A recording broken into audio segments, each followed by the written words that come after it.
ವೇದಿಕೆಯ ಮೇಲಿರುವ ಎಲ್ಲ ಸದ್ಗುರುಗಳಲ್ಲಿ ತಮ್ಮೆಲ್ಲರಲ್ಲಿ ಶರಣಾರ್ಥಿಗಳು.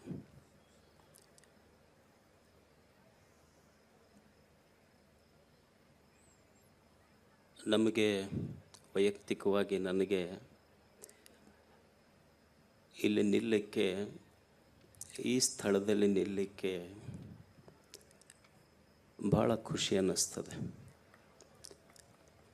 ಮತ್ತು ನೀವು ಅನ್ಬೋದು, ಎಲ್ಲರೂ ಹೇಳ್ದಂಗೆ ನೀವು ಖುಷಿ ಅನ್ನಿಸ್ತೈತೆ ಅಂತ ಹೇಳಿರೇನ್ರಿ ಅಂತ. ನನಗೆ ಭಾಳ ಖುಷಿ ಅನ್ನಿಸೋದೇನೆಂದರೆ, ನನ್ನ ಬೆನ್ನ ಹಿಂದೆ ಆದಿಯೋಗಿ ಇದ್ದಾರೆ, ಕಣ್ಣ ಮುಂದೆ ಆಧುನಿಕ ಯೋಗಿಗಳಿದ್ದೀರಿ. ನಿಮ್ಮಿಬ್ಬರ ಮಧ್ಯದಲ್ಲಿ ನಾನಿದ್ದೇನೆ. ಹಿಂದೆ ಆದಿಯೋಗಿ, ಮುಂದೆ